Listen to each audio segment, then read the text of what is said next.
Pemirsa, terima kasih Anda masih bersama kami dalam Serambi Islami. Ya, alhamdulillah, memang semuanya ada di sini ya. Bukan pasar swalayan Ibu ya. Tapi ini adalah Serambi Islami. Ya, semuanya ada di sini karena kita bisa belajar membaca Al-Quran, kemudian juga mempelajari bahasa Arab, kita pun menambah pengetahuan dengan risalah. Nah, insya Allah pada segmen yang berikutnya dalam Hikmah Pagi kita kembali akan mendengarkan kajian kitab kuning Sahih Bukhari, dan kali ini temanya spesial ya, keutamaan bulan Ramadan. Ya, alhamdulillah pemirsa, terima kasih Anda masih bersama kami, dan kali ini kita akan memasuki segmen Hikmah Pagi, kajian kitab kuning Sahih Bukhari, tentunya masih bersama guru kita Dr. Ahmad Lutfi Abdullah. Assalamualaikum dokter. Waalaikumsalam warahmatullahi wabarakatuh. Ya dokter, hari ini agak berbeda kelihatannya. Berbeda karena kita mau Ramadan Bu ya. Kita akan bicarakan soal hadis-hadis tentang keutamaan bulan Ramadan. Insya Allah menjadi bekal kita nanti Betul. untuk memasuki bulan Ramadan. Subhanallah. Dan di samping Dr. Lutfi juga narasumber kita yang lain, seperti yang pernah ya saat lalu kita juga bersama beliau, Profesor Dr. Rosyihon Anwar MAG. Assalamualaikum. Waalaikumsalam warahmatullahi wabarakatuh. Ya, senang tetap bisa berjumpa nih Prof ya. Alhamdulillah. Silaturahmi apalagi mendekati Ramadan gitu. Betul. Kalau gitu saya mohon maaf dokter ya. Biasa kan begitu. Nah, gitu. Saya protes nih Mas. Oh, kenapa? Emang mau Ramadan orang kemarin minta maaf ya. Oh, Emang gitu ada ya? hadisnya Mas. Nah, Dari itu dia. minta Makanya ini, apa? justru ini makanya yang ini adalah contoh, tapi Iya. ini yang nanti akan kita bahas begitu. Ya. Ya, salah satu ya, dokter ya. Iya. Apakah minta maaf termasuk? Iya. Apakah dilakukan di awal atau di belakang? Iya. Nah, ini penting banget nih. Dan insya Allah akan membacakan hadis nanti Ustaz Saifuddin Nur MAG. Bersama kami di studio ini sudah ada rombongan ribuan ibu-ibu dari Muara Baru, Majelis Taklim Jannatun Naim. Assalamualaikum warahmatullahi wabarakatuh. Waalaikumsalam warahmatullahi wabarakatuh. Jumlah jamaahnya ribuan Bu ya. Ya, insya Allah ini adalah yang mewakili dari ribuan tersebut. Subhanallah. Baik, sebelum kita melangkah masuk pada kajian kita, nah memasuki Ramadan juga biasanya kita tuh selalu berlomba-lomba untuk bersama-sama bersedekah karena amalannya dilipat gandakan. Memang luar biasa gitu ya. Dan juga ada orang yang nunggu sedekahnya kapan? Tiap tahun nunggu Ramadan. Kenapa? Karena di situ amalnya paling banyak. Silakan Anda menyampaikan ke rekening Bank Syariah Mandiri 7032902493 atau di Bank BRI Syariah di 1015141848888, atau bagi yang ingin online silakan di donasi.pusatkajianhadis.com. Semua ini untuk program Gerakan Menghidupkan Sunnah. Baik. Kita laporan nih Mas. Ya, silakan dokter. Saya ingin menyampaikan laporannya, namun sebelumnya saya kepengen ngajak kita doain dulu. Kita baca Fatihah buat orang-orang yang semuanya yang sudah menyumbang. Mudah-mudahan Allah terima, Allah lipat gandakan, dan Allah kasih rezekinya semuanya luas. Bitilkan niyah Al-Fatihah. A'udzubillahi minasyaitonirrajim. Bismillahirrahmanirrahim. Alhamdulillahirabbil alamin arrahmanirrahim maliki yaumiddin. Iyyaka na'budu wa iyyaka nasta'in. Shiratal mustaqim shiratal ladzina an'amta 'alaihim ghairil maghdubi 'alaihim waladdallin. Amin. Nah, perkembangannya ini bisa dilihat di layar kaca Mas Agus. Ini jumrohnya, terus sa'inya juga areanya sudah mulai kelihatan. Ka'bahnya sudah kebentuk begini, Hijri Ismailnya. Ini insya Allah habis lebaran sudah dipakai buat orang manasik haji. Habis lebaran dipakai. Ini anak UIN dari seluruh Indonesia, utusannya lagi meraktekin tawaf. Tawafnya kira-kira 500 orang, 1000 orang masih cukup Mas. Itu bawahnya di semen. Nanti ya? di semen, nanti dikasih keramik insya Allah. Oh, insya Allah. Tapi beda aja di situ nggak panas ya. Nggak panas, iya. Ini jumrohnya ya bisa jumroh kayak begini. Nah, asramanya di atas ini asramanya Mas, sebentar lagi. Jadi sekarang sudah bisa menampung berapa orang? Kalau untuk nginep baru 100 orang. Ya, 100 orang, dan itu pelatihannya anak UIN Bandung ya. Pernah, sekarang ini UIN seluruh Indonesia, jamaahnya Al-Azhar udah, Atin udah, Istiqlal insya Allah minggu ini. Pelatihan untuk manasik. Manasik. Nah, pelatihan untuk manasik, nanti mereka harus menghafalkan hadis, 3 hadis minimal Mas. Masya Allah. Ya. Ya, alhamdulillah kalau gitu sudah jelas ya bagaimana pertanggungjawaban ya di dunianya, dan sekaligus ini merupakan pertanggungjawaban di akhirat, dokter ya. Betul. Apa yang dipergunakan insya Allah itu setiap rupiah yang diberikan kepada Pusat Kajian Hadis ini akan dipertanggungjawabkan kehadiran Allah Subhanahu wa taala. Nah, seperti itu tadi lah salah satu ya.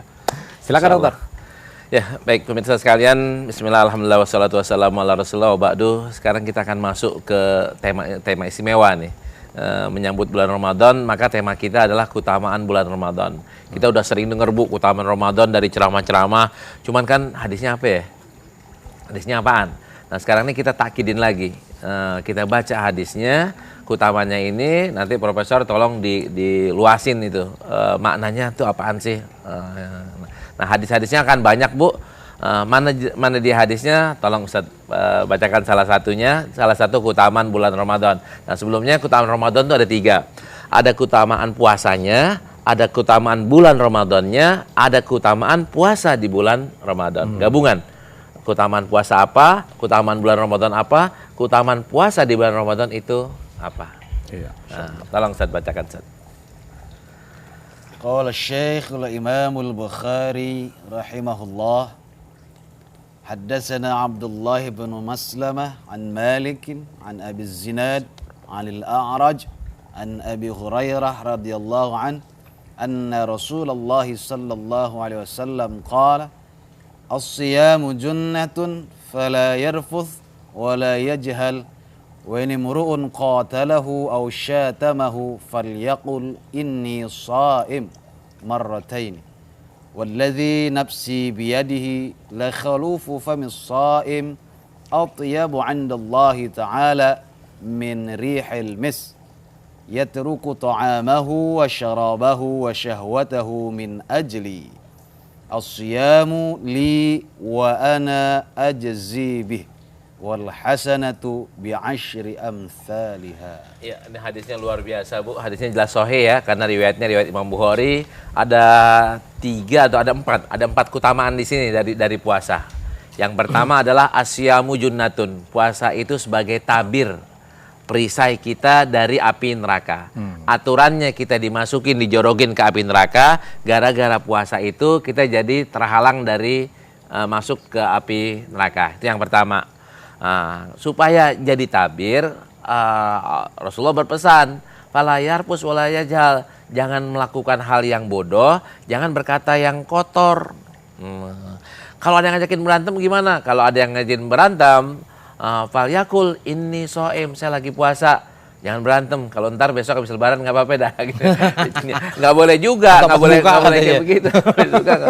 Nah, saya lagi puasa nih. Saya udah jadi orang baik, nggak mau berantem lagi. Diulangi sampai 2 kali nih. Saya lagi puasa. Jangan ngajakin saya berantem gitu. Nah, kan repotnya orang yang puasa suka bau mulutnya nggak enak tuh. Ketahuilah, bau mulutnya orang puasa di mata Allah itu lebih wangi dibanding minyak kasturi. Nah, terus kenapa kok kayak begitu? Karena mereka meninggalkan makannya, minumnya, syahwatnya karena Allah. Nah, as-saumu li kata Allah, puasa itu untuk aku. Ini keutamaan yang ketiga, puasa untuk Allah, wa ana azibihi, dan Allah yang akan membayarnya. Nah, Allah bayarnya pakai berapa? Saya gini, beliau kan Pak Dekan nih, beliau presenter. Kalau saya diundang makan sama presenter, kira-kira makannya di mana? Di warteg atau di warung Padang gitu kan? Atau di kaki lima, kan ada niannya. Iya, betul. Kalau yang undang dekan, kalau yang undang gubernur kan lebih tinggi gubernur kan daripada dekan gitu kan?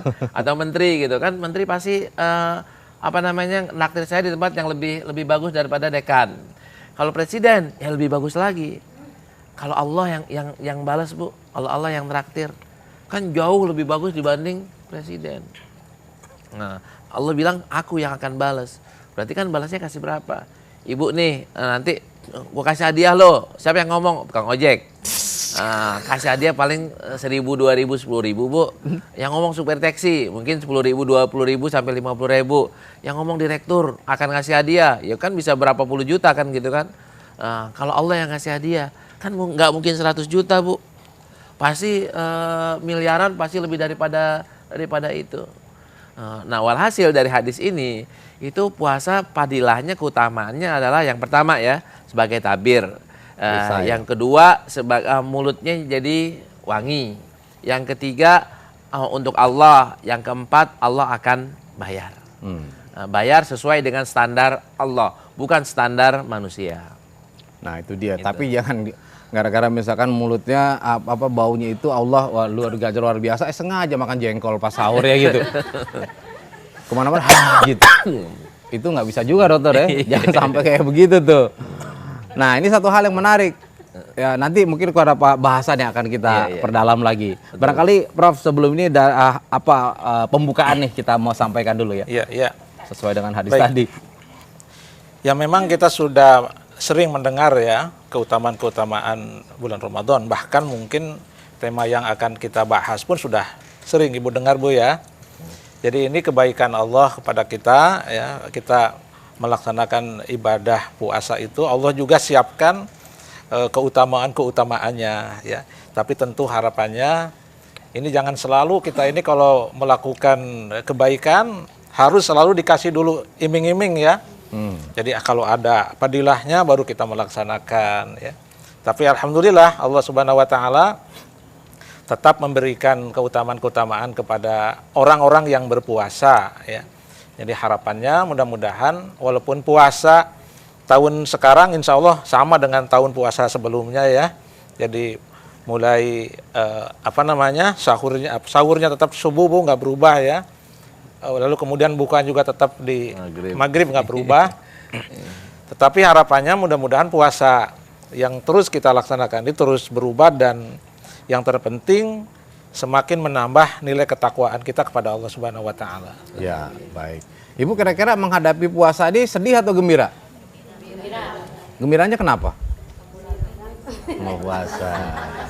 Ya kan, nah kita pakai itu dia nih, silakan Itu kesalahan kita adalah menyambut Ramadan dengan gembira karena ntar ada lebarannya, ntar ada ketupatnya, ada kuenya, ada apanya.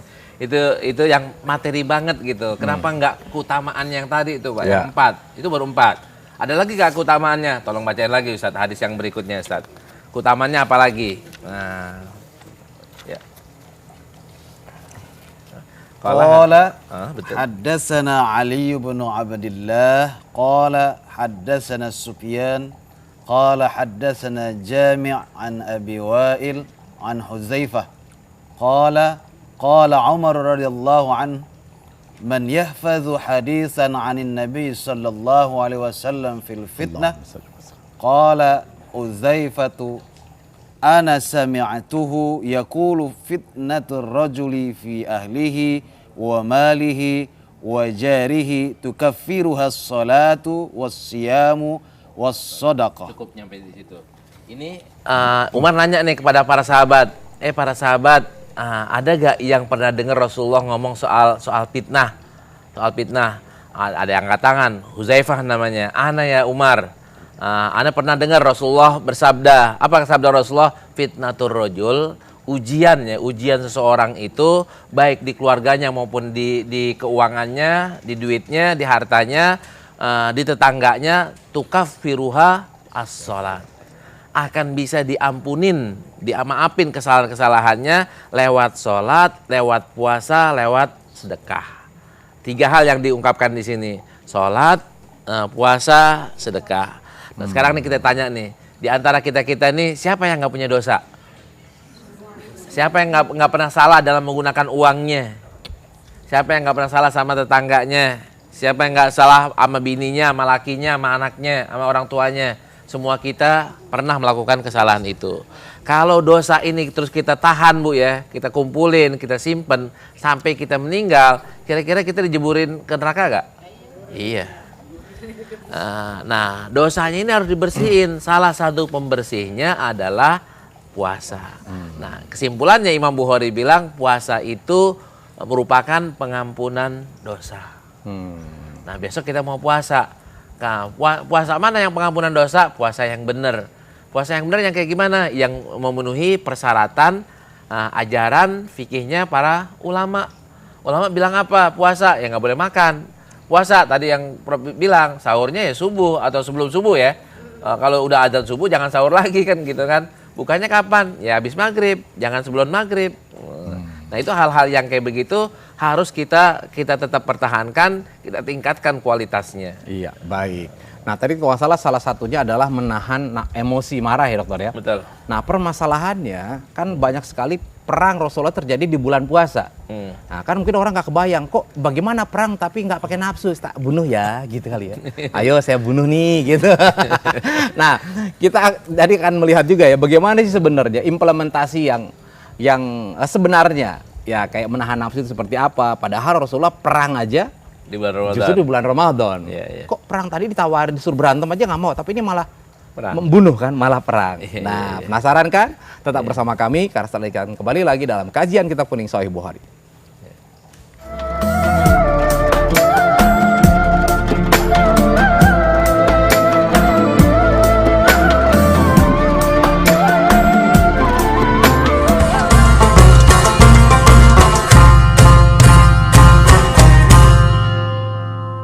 Ya, alhamdulillah, terima kasih Anda masih bersama kami dalam kajian Kitab Kuning Sahih Bukhari. Nah, akan kita lanjutkan, tapi sebelumnya seperti biasa ya, apalagi memasuki Ramadan nih, yang katanya, ya seperti tadi dokter sampaikan juga, bahwa di situ amal dilipat gandakan. Yang biasanya mungkin 700 kali lipat bisa jadi. Di bulan Ramadan itu, kita nggak tahu lebihnya berapa begitu. Oleh karena itu, ayo mari yang ingin bersedekah, sampaikan ke rekening yang berada di bawah ini. Baik. Dokter silakan, mungkin tadi implementasi dari emosi ya, Profesor dulu ya, emosi itu seperti apa sih gitu? Ya, ini saya ingat cerita dulu ya. Ini apa ceritanya? Saya kira ini pelajaran lah. Dulu ada seseorang yang berperang dengan setan ya, karena setannya itu mengajak orang untuk berbuat musyrik. Selalu setiap perang dia menang ya. Tetapi pada satu saat dia berperang kalah. Ternyata kalahnya itu karena dia memeranginya karena ada nafsunya ya. Jadi mungkin begini, nafsu yang dimaksud oleh hadis itu adalah keinginan-keinginan untuk melakukan sesuatu yang dilarang ya. Beda ini dengan konteks tadi peperangan ya. Jadi perangan yang dilakukan oleh Rasulullah tentu harus dibedakan antara nafsu untuk berbuat kemaksiatan dengan energi untuk berperang. Saya kira berbeda ya. Misalnya karena berpuasa kita nafsu untuk yang bisa untuk melihat hal-hal yang haram gitu ya. Tapi ketika kita berpuasa lalu tiba melihat orang yang sedang dizolimi, tentu tetap kita harus menolong ya.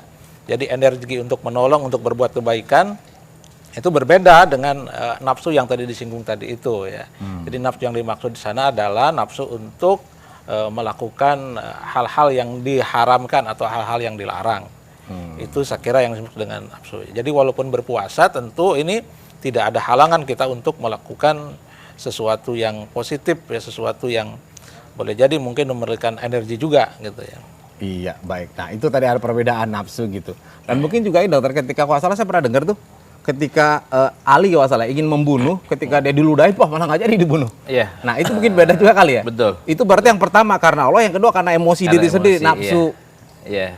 Yang membakar dan itu gitu. jaraknya susah, Sat. Jaraknya kayak kita syukur dengan ria itu kan jaraknya susah. Tipis, Ujub ya. dengan ria kan jaraknya tipis banget. Yang mana yang benar yang pertama. Termasuk kayak gini. Di Ramadan kan banyak yang suka sedekah. Sudah sedekah. Sedekah saya pengen sedekah 100.000, pas udah nyampe masjid berubah tuh. Gara-gara kita duduk di samping siapa, sedekahnya jadi 200.000. Ketahuilah yang ikhlas tuh yang 100.000 bukan yang 200.000. Karena yang 200.000 itu karena faktor X tadi itu. Entah karena gengsi, entah karena kagak enak, kagak apa. Itu keikhlasannya udah jadi turun. Atau misalkan kalau ada masukin ke kaleng itu 1.000 perak ditutupin loh. Iya. Giran 100.000. Wah ya. Nah itu berarti udah ketahuan Mas ya. Itu pasti ria ya. Oh saya nggak ria. Enggak. Perilakunya udah menunjukkan bahwa dia ria. Ya, atau sama aja ya, mau dia 100.000 mau 1.000 gitu. Iya. Jangan takut dilihat orang, cuma segitu, besar gitu. Ya silakan dokter lanjutkan. Nah, keutamaan yang lain mana nih? Kalau misalnya keutamaan yang lainnya kan kita udah apal nih. Hadisnya saya nggak bacain. Akan dibukakan pintu-pintu surga. Akan ditutup pintu neraka. Hadisnya juga di Sahih Bukhari. Pintu surga dibuka, pintu neraka ditutup, setan dibelenggu. Ini keutamaan. Ini keutamaan apaan? Keutamaan bulan, bukan keutamaan puasa. Keutamaan bulan Ramadan adalah pintu-pintu surga dibuka, pintu neraka ditutup, setan dibelenggu. Buat apaan setan dibelenggu? Agar kita semangat kita untuk melaksanakan kebaikan-kebaikan tidak diganggu oleh setan. Nah, Ustaz, kenyataannya malah di bulan Ramadan saya sering keganggu. Itu bukan setan yang ganggu, anak buahnya setan. Siapa? Kita sendiri udah jadi anak buahnya setan, Bu. Kalau setannya sendiri udah betul-betul dibelenggu oleh Allah Subhanahu wa taala, nggak akan bisa ganggu kita lagi. Cuman setan kan udah ngasih pelajaran kita tuh selama 11 bulan, Bu. Dari bulan Syawal sampai bulan Sya'ban ya. Sya'ban. Nah, pas Ramadannya setan udah oncang-oncang kaki dah. Memetik hasilnya. Kalau emang kita dari awalnya udah jelek-jelek, nah karena itu orang nih menafsirin ya, bukan hadisnya, nafsirin supaya nggak keganggu setan, anak buah setan, pada minta maaf tuh, Mas. Oh, di awal, ini di awal apa dia? Di awal, pada bulan Sya'ban itu pada minta maaf. Ada gak hadisnya? Nggak ada hadisnya. Oh, terus minta maaf kayak gimana? Boleh atau tidak? Siapa yang mau ngelarang orang minta maaf? Siapa ngelarang orang? Masa orang minta maaf nggak boleh? Cuman ini sunnah Rasul, nggak. Kalau ini sunnah Rasul, nggak. Ini dianjurkan Rasul, nggak. Tapi anjuran untuk meminta maaf kapan saja, jangan nunggu sebulan Ramadan. Tapi begitu kita salah, ya batasnya 3 hari, minta maaf. Nanti mau Ramadan, ya kita mau larang susah, kita mau bilang ini bagus terus silahkan laksanakan juga jadi susah, karena orang nanti menganggap ini sunnah, ini wajib. Tapi kebiasaannya baik atau tidak? Menurut saya baik ya, tapi jangan dijadikan nilainya sunnah. Kalau yang di akhir sama juga begitu? Sama juga. Sama juga. Untuk melengkapi kan kalau yang di akhir, melengkapi pengampunan dari Allah, juga pemaafan dari manusia. Karena itu saling minta maaf. Kalau teks yang kita dengar dari Rasulullah kan bukannya selamat Idul Fitri, mohon maaf lahir dan batin. Bukan. Ini selamat Lebaran, mohon maaf lahir dan batin. Selamat puasa ya, mohon maaf lahir dan batin. Juga nggak ada secara teks ya. Tapi apakah salah orang yang mau minta maaf? Kan nggak salah. Subhanallah. Iya. Nah, mungkin Prof, kalau di Indonesia itu kan barangkali suasananya lain ya. Kemeriahan atau ya, dan juga setiap daerah tuh berbeda-beda gitu. Nah, ini gimana sebenarnya kalau kita melihat, kalau tadi dikaitkan dengan keutamaan Ramadan ya? Iya. Ya tadi tentang, menarik tadi ya, seperti yang Pak Lutfi itu ya, tentang salaman ya. Iya. Jadi sebenarnya itu tradisi Indonesia ya. Saya sebenarnya bukan hanya itu, termasuk juga ini ya, mudik itu juga akan sama ya. Di ziarah kubur. Ziarah kubur juga sama. Tapi ada yang begini, ada yang bicara, ya daripada enggak sama sekali ya. Jadi mendingan itu sebelum dan sesudah. Jadi sebenarnya memang meminta maaf itu bisa kapan saja ya, tidak harus sebelum dan sesudah Lebaran. Nah, mengenai tadi perbedaan ya, cara orang itu memperingati atau menghormati bulan Ramadan, saya kira itu bagian dari kearifan lokal saja ya. Asal itu tidak bertentangan dengan prinsip-prinsip ajaran Islam ya yang pokok, saya kira itu sah-sah saja ya. Kearifan lokal itu dalam Islam juga masih diakui, selagi itu sekali lagi tidak keluar dari koridor-koridor ajaran Islam ya. Ya, subhanallah, memang luar biasa ya ketika di bulan Ramadan nih, di kesempatan kayak rem gitu loh, dokter ya. Coba kalau nggak ada bulan Ramadan, Bu, kagak ada remnya kita, bablas aja terus gitu kan. Betul. Dan yang lebih penting lagi, nah kalau biasa nih orang nih kalau mau berbuat baik di luar bulan Ramadan pasti suka diledekin kan, tumben sholat. Nah, tapi kalau di bulan Ramadan nggak ada yang bakal diledekin gitu. Emang udah pantas di bulan ini, kira-kira gitu dokter ya. Betul. Iya. Nah, saya pengen negesin lagi, masih ada waktunya, Mas. Silakan. Pengen negesin lagi bahwa yang baik itu seharusnya nggak kenal waktu ya. Kita jangan baik cuman di waktu tertentu, nggak baik di tempat yang lainnya. Kita ini rata-rata ngaji di bulan Ramadan, tapi di luar bulan Ramadan nggak. Hataman di bulan Ramadan, di luar Ramadan enggak. Rajin banget sedekahnya di bulan Ramadan, tapi di luar Ramadan enggak. Ini kan kebaikannya kan seharusnya continue. Ittaqillah haitsuma kunta watbi sayyi'atal hasanata tamuha wa khaliqin nasa bi khuluqin hasanin. Kita disuruh bertakwa kepada Allah dengan berbuat hal-hal yang baik itu haitsuma kunta, kapan saja dan di mana saja, bukan hanya di bulan Ramadan. bukan hanya pada kesempatan-kesempatan tertentu. Dan juga tolong, bagi orang yang tidak melakukan hal yang sunnah, jangan dikritik. Apalagi tidak ada dasar sunnah yang betul-betul secara teks. Contoh ya, saya sebelum Ramadan ini nggak pergi ziarah ke kubur. Wah, Ustadz Lutfi itu alirannya apaan tuh nggak pergi ziarah ke kubur sebelum Ramadan? Atau sebaliknya, Mas Agus ziarah kubur. Nah, berarti bid'ah tuh orang ziarah ke kubur, masuk neraka tuh ziarah kubur. Ini juga salah, Bu. Orang mau ziarah kubur silahkanlah. Tapi yang ziarah kubur jangan bilang yang tidak ziarah salah. Orang yang tidak ziarah jangan bilang yang ziarah salah. Oh, ziarah kubur dibolehkan kok. Dan waktunya juga nggak diatur oleh Rasulullah, nggak diatur ziarah kubur tuh bulan ini kan nggak diatur, kapan saja boleh. Dan jangan menjadikan ziarah kubur sebelum Ramadan itu sebagai kewajiban, jangan, Bu. Kalau kewajiban ntar jadi haram. Karena kita udah mensyariatkan. Sama dengan yang tadi Profesor katakan, jangan menjadikan pulang kampung tuh kewajiban syar'i ya. Kalau kewajiban pribadi mah nggak apa-apa. Kewajiban syar'i nggak boleh. Masya Allah. Nah ini supaya jelas bagi kita ya.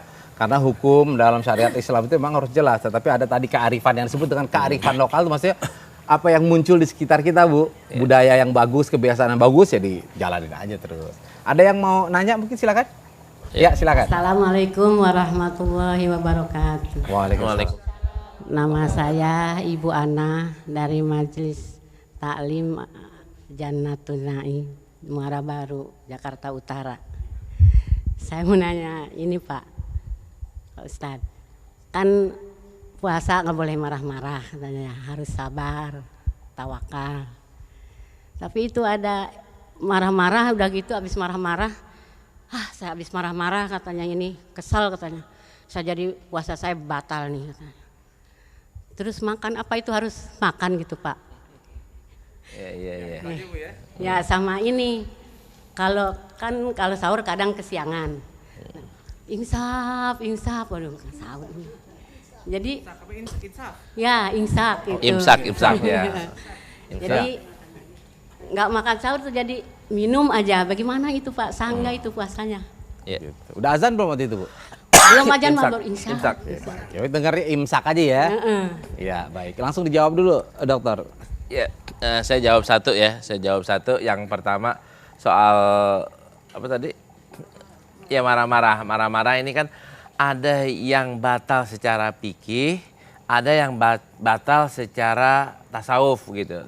Kalau yang batal fikih kan kalau minum tuh batal. Kalau marah-marah mas secara fikih nggak batal, Bu. Nggak batal. Nah terus tapi diterima nggak nanti puasanya? Kalau habis marah astagfirullahaladzim, insya Allah masih diterima. Sah, puasanya sah. Tapi kalau misalnya abis marah-marah, ya gue udah batal, gue minum aja dah.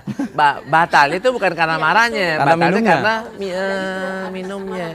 Nah, udah yang kayak begitu, yang marah kayak gitu, cepet-cepet inget, astagfirullahaladzim saya lagi puasa. Maafin ya tadi saya udah marah-marahin kamu.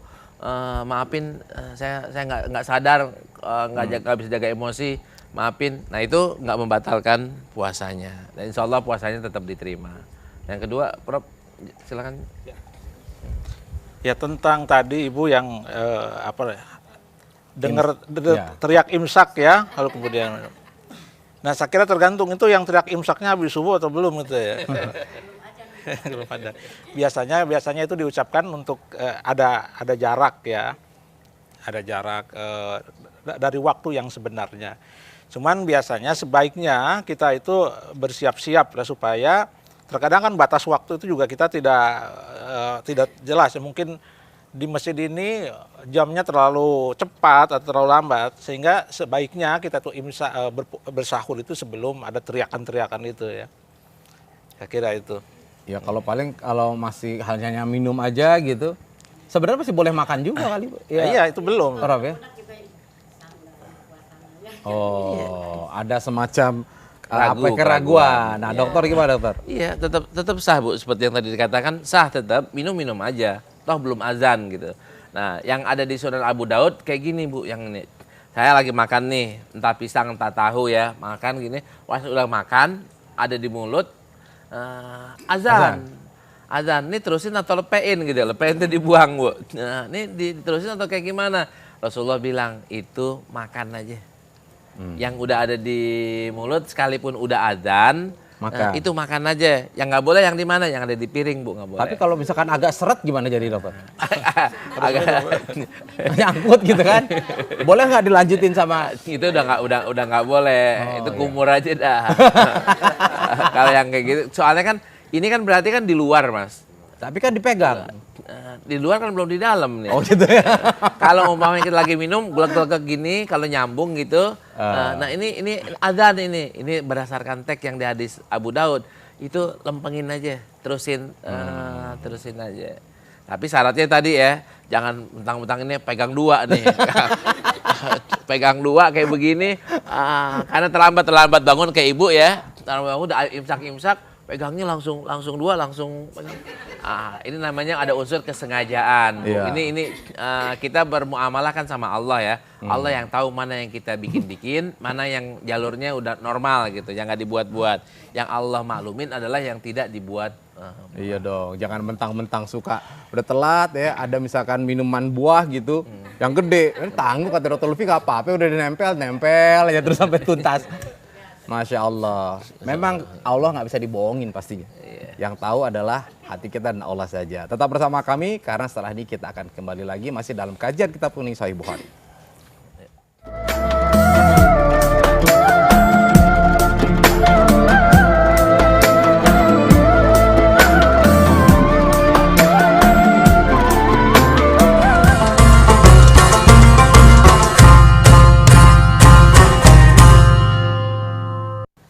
Ya, terima kasih pemirsa, Anda tetap bersama kami dalam kajian Kitab Kuning Sahih Bukhari. Kita akan lanjutkan kajian kita. Dokter tadi kan sudah bicara mengenai keutamaan puasa, keutamaan bulan Ramadan. Nah, sekarang mungkin keutamaan puasa di bulan Ramadan ya. gitu. Nah, kita jawabnya sekali lagi karena kita kajian Kitab Sahih Bukhari, tolong bacain teksnya Ustaz. Teks hadisnya, apa keutamaan puasa di bulan Ramadan? Silakan. 1768. 1768 nya.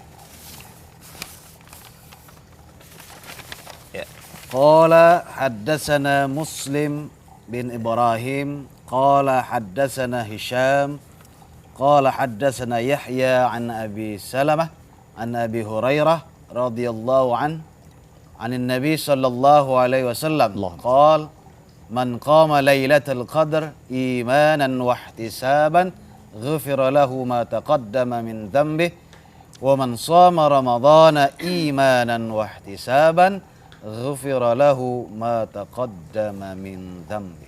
Nih, hadis ini berarti dari Abu Hurairah ya. Rasulullah SAW bersabda, barang siapa yang ihya malam Lailatul Qadar, iman dan wahtisaban, diampuni dosanya. Barang siapa yang puasa di bulan Ramadan, iman dan wahtisaban, dasarnya adalah iman dan penuh harapan, penuh pengharapan kepada Allah, akan diampuni dosanya, maka akan diampuni dosa-dosanya yang lalu. Jadi kesimpulannya apa keutamaan puasa di bulan Ramadan? Akan diampuni dosa-dosanya yang lalu. Orang yang diampuni dosa-dosanya dikemanain Bu? Dimasukin ke dalam surga. Surganya masuknya pintu mana? Di hadis yang lain di Sahih Bukhari akan disiapkan pintu royan. Pintu royan ini khusus buat orang yang puasa. Walhasil, kalau orang yang puasa di bulan Ramadan dengan cakep, diampuni dosa-dosanya, disuruh masuk melalui pintu rayyan. Masya Allah. Akhirnya ketemu kita Bu, insya Allah semua pemirsa TVRI ya, yang puasanya cakep, kita ketemu di surga lewat pintu rayyan. Subhanallah. Itu kalau yang amalannya puasa Ramadan ya jelas. Nanti tambah lagi kalau puasa aja amalan yang lain sedekah dan segala macam. Yang sedekah kita ketemu di pintu sedekah. Nah, kalau yang sedekahnya cakep, puasanya cakep, boleh milih mau pintu sedekah boleh, mau pintu karena di daftar namanya ada semua. Ada semua. Jadi boleh bebas Bu. Sini bisa kesini bisa gitu. Iya. Baik, ada yang bertanya silakan lagi Bu. Assalamualaikum warahmatullahi wabarakatuh. Waalaikumsalam warahmatullahi wabarakatuh. Nama saya Ibu Hadijah dari Masjid Lablim, Janatun Naim, Ya. Jakarta Utara. Ini saya mau nanya ini, tentang sholat lagi dah. Tadi mah yang belum sempat. Itu sholat itu apa tuh artinya surat itu baca suratan tuh pertama. Dan surat kedua surat itu lagi, boleh enggak itu? Apa kita dimajukan, apa kita diulang lagi, apa kita balikan lagi gitu? Ya, ya. Ya, Gimana? baik. Itu Bu ya, tentang sholat ya. Iya, tentang Dan sholat juga ini. pengen tahu kalau sholat di bulan puasa gimana mungkin amalnya gitu kira-kira. Udah bulan puasa kan? Ya, betul. Ya, Suka lupa gitu, udah surat itu Ya. dibaca, rakaat lagi dibaca Baik, lagi gitu. Ibu. Itu surat itu lagi. iya Ibu. gitu. Memang Ibu baca suratnya memang lupa atau memang cuma itu? Lupa gitu udah Oh, udah, gitu ya. udah itu dibaca gitu. Ya. Kita Baik, baca Ibu. surat itu lagi gitu. Baik, Takutnya Masya itu Allah. boleh enggak? Apa Baik. kita diulang lagi? Apa Ya. kita terus gitu. Terima kasih, Ibu. Assalamualaikum warahmatullahi wabarakatuh. Waalaikumsalam Ibu warahmatullahi penjelasannya. wabarakatuh. Ya, baik. Masih ada lagi silakan Ibu. Assalamualaikum warahmatullahi wabarakatuh. Pak Ustadz, nah saya mah cukupan aja. Mau nanya ini masalah mantu saya sama anak saya. Kalau disuruh sholat sama puasa jawabnya sholat enggak, sholat mau enggak urusan saya. Puasa enggak puasa urusan saya, enggak usah ikut campur. Jawabannya begitu. Bagaimana caranya ini? Apakah saya yang salah? Apa mantu saya yang salah? Gitu aja. Yang salah Bu. Iya. Iya. Sholat. Ya. Anaknya yang nggak mau disuruh. Iya, baik Ibu. Iya, tenang Bu, jangan emosi Bu karena kita mau masuk bulan puasa. Iya. Baik Bu ya, terima kasih. Ini adalah ini loh, seorang ibu itu sangat cinta kepada anaknya, kepada mantunya, ya pengen bahwa anak dan mantunya sama-sama menjalankan ibadah, apalagi bulan puasa. Seneng Bu ya? Ya kan, sahur bersama, ya buka bersama gitu kan, asalkan jangan batal bersama, itu yang dilarang. Ya, Ya, silakan. saya Bapak. jawab yang pertama ya. Ini teks hadisnya udah kita baca 2 minggu atau 3 minggu yang lalu. Boleh gak pengulangan satu surah yang sama di rakaat yang 1-2 gitu? Boleh Bu. Boleh pengulangan. Bahkan kalau surah yang kedua setelah Fatihah itu nggak dibaca, itu juga sholatnya sah. Boleh atau tidak bukan berarti boleh ya. Tidak semua yang sah itu tidak semua yang dibolehkan itu sah. Tidak semua sah itu sama dengan dibolehkan gitu. Berarti ini kan kasus Bu, kasus. Orang yang emang kebetulan tadi kok bacanya ini lagi ya, nggak sadar sah atau tidak sah. Bahkan kalau dia lupa kagak baca juga selain Fatihah Bu ya, habis Fatihah dilupa baca langsung dia ruku itu sholatnya sah. Kenapa kok sah? Karena yang kedua itu adalah tambahan sunnah, berarti tidak akan mengganggu kesahan sholatnya. Beda lagi dengan Abdul. Abdulnya mana? Abdulnya nggak lupa. Abdulnya mana? Abdulnya suratnya beda bacaannya. Yang rakaat 1 dengan rakaat 2. Abdulnya yang mana? Yang rakaat 1 panjangan, rakaat 2 pendekan. Kan seperti itu. Ya. Nah mungkin yang kedua kalau Prof agak diperlebar ya. Iya. Kalau ibu kan mengajak kepada mantunya. Nah mungkin ada juga saudara-saudara kita yang menghimbau kepada saudara yang lain nih. Ya kadang-kadang misalkan temennya bisa jadi wah ini nih awas ditutup nih gitu. Atau misalkan yang makanan yang jual makanan yang di luar tuh gimana sih? Apakah harus dikasih dikasih penutup gitu sehingga yang kalau makan pada waktu yang nggak puasa tuh kelihatan kakinya doang gitu kan ya, ngegantung orang yang enggak gitu karena ketutup sama tirai. Nah ini sebenarnya gimana cara menghimbaunya, Prof? Iya, iya. Jadi mungkin ibu itu bertanya karena sudah mentok lah kira-kira begitu. Tapi bagus ibu kan sudah melaksanakan kewajiban karena kewajiban kita itu kan amar ma'ruf nahi mungkar. Jadi ini cuma bagian dari amar ma'rufnya ya. Dan itu merupakan kewajiban kita ya, terutama kepada kerabat dekat ya, kepada anak, kepada menantu sesuai dengan petunjuk Allah dalam Al-Qur'an, ku anfusakum wa ahlikum nar. Nah, tentu yang harus kita laksanakan adalah melaksanakan amar ma'ruf nahi mungkar secara maksimal ya, secara maksimal. Dan tidak kalau ibu sudah mentok bisa menggunakan tangan orang lain ya. Jadi mungkin ibu bisa mengadukan persoalan itu kepada ustadz-ustadz yang terdekat ya untuk meminta bantuan mengingatkan ya. Boleh jadi melalui ustadz ya. Misalnya kalau ustadz-ustadz tertentu baru ucapan melihat wajahnya sudah nurut itu biasanya begitu. Ada juga yang begitu ya. Jadi mungkin bisa. Tetapi kalau misalnya itu sudah dilakukan secara maksimal dengan berbagai cara juga tidak bisa dilakukan, ya saya kira itu tidak lagi menjadi kewajiban. Ibu mungkin ada khawatir gitu kalau nggak bisa mengajak, takut ibunya yang salah gitu ya.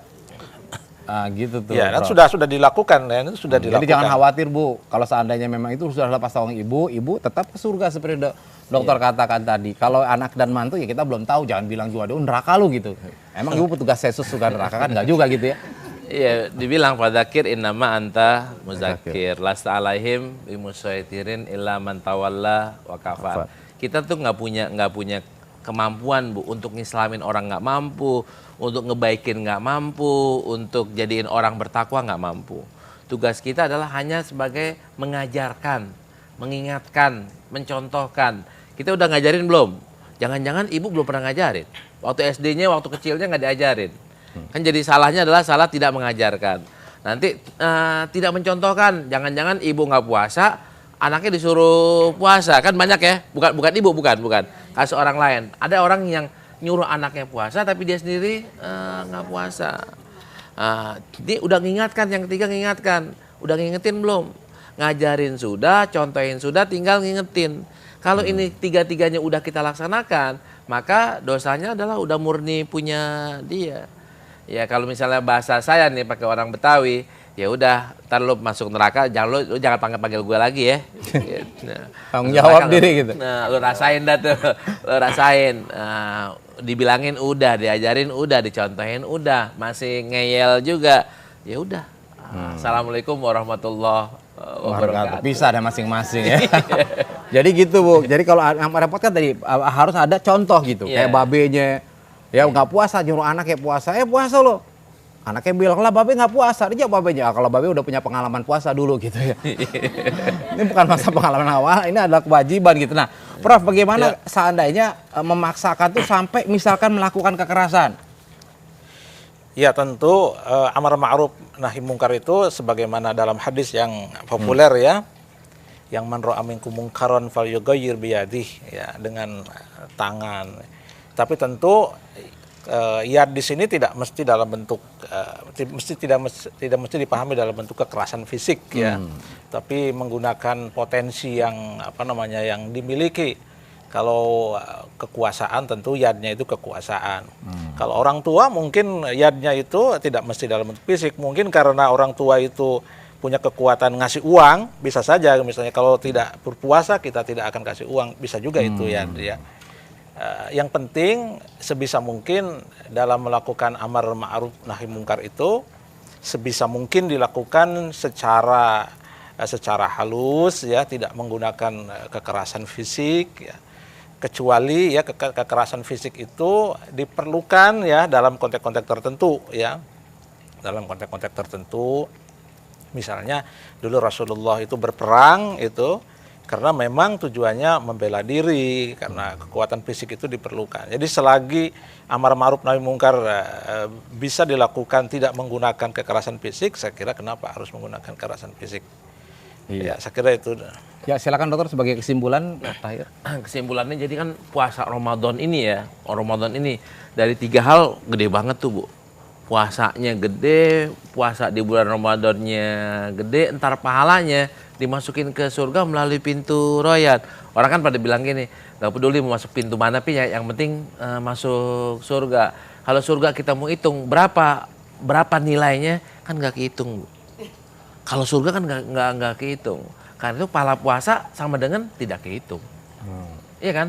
Pahala puasa dimasukin surga. Surga itu berapa Bu? Kalau ibu tinggal di rumah ini, di apartemen ini kan kehitung tuh. Berapa sih harga apartemen, berapa sih harga rumah di perumahan mewah, berapa miliar gitu. Kalau surga Bu, siapa yang bisa ngitung? Mala ainun ro'at wala uzunun sami'at. Ibu diiming-imingin mobil aja pada mau. Diimingin hadiah rumah aja pada mau, pada berebutan, pada ngantri sekian panjang. Masa diiming-imingin ya, dihadiahin dengan hadiah yang nyata, semuanya bisa dapat. Kalau puasanya benar akan masuk surga, masa pada nggak mau sih? Masa pada menyia-nyiakan dengan membatalkannya lewat perkataan yang jelek, lewat amalan yang jelek. Masya Allah. Karena itu, ayo kita sama-sama kita sambut Ramadan ini dengan berpuasa lebih baik lagi. Dengan berinteraksi dengan Allah lebih baik lagi, dengan mengamalkan sunnah Rasulullah lebih baik lagi dari tahun-tahun yang sebelumnya. Iya, Masya Allah. Kadangkala memang gitu sih Bu, kalau hadiah misalkan mobil, motor, seolah-olah itu kelihatan nyata gitu. Kalau bicara mengenai surga pintu royan nggak jelas kayak apa gitu. Nah, makanya di sini disebut di awal dokter ya, man shoma ramadhana imanan wahtisaban ghufira lahu ma taqaddama min dzambik, itu dengan iman, maka harus diyakini dengan iman. Ya, kalau mobilan motor nggak perlu iman juga dia yakin di situ ada. Nah, tapi surga itulah perlu dengan keimanan. Yuk kita silakan doa. Ya, semoga Ramadan kita ini betul-betul bisa kita jalani dengan seoptimal mungkin dan betul-betul mendapatkan keutamaan seperti yang dokter sampaikan tadi kita bicarakan. Silakan. Nah, Ramadan ini, sebelum Ramadan dosa kita masih banyak Bu ya. Biar enak, mudah-mudahan Allah ngampunin dosa kita baca Sayyidul Istighfar. Kita sambung lagi, kita mohon redha Allah, mudah-mudahan Allah ngampunin dan Allah ngeredoin. Mari bismillahirrahmanirrahim. Allahumma anta rabbi la ilaha illa anta khalaqtani wa ana abduka wa ana ala ahdika wa wa'dika mastata'tu a'udzubika min syarri ma sana'tu abu'u laka bi ni'matika alayya wa abu'u laka bi dzambi faghfirli fa innahu la yaghfiruz dzunuba illa anta. Raditu billahi rabba wa bil islami dina wa bi muhammadin nabiyya. Raditu billahi rabba wa bil islami dina wa bi muhammadin nabiyya. Raditu billahi rabba wa bil islami dina wa bi muhammadin nabiyya. Subhanallah. Ibu, insya Allah nanti ya, ini akan dibagikan ini nih. Dari Pusat Kajian Hadis, Dr. Ruti membuka pintu rezeki pas banget untuk memasuki bulan Ramadan. Dan ketika Anda membuka pintu rezeki, jangan lupa memberikan sedekah. Bisa disampaikan ke Pusat Kajian Hadis, ya rekeningnya tadi sudah tertera di layar kaca, berlomba-lomba di bulan Ramadan untuk melimpahkan pahala kita. Nah, bukan cuma karena pahala tadi, memang ini diskon. Biasa Ibu kalau ke tempat diskon kan, bulan diskon pasti kan berebut ya. Nah, anggaplah ini sebagai waduh, diskon artinya itu besar, dilipat gandakan. Subhanallah. Baik, terima kasih Prof, Dokter ya, insyaallah semuanya. Mari sama-sama kita tutup dengan doa penutup aja. Subhanakallahumma wa bihamdika asyhadu an la ilaha illa anta astaghfiruka wa atubu ilaik. Wabillahi taufiq wal hidayah. Assalamualaikum warahmatullahi wabarakatuh.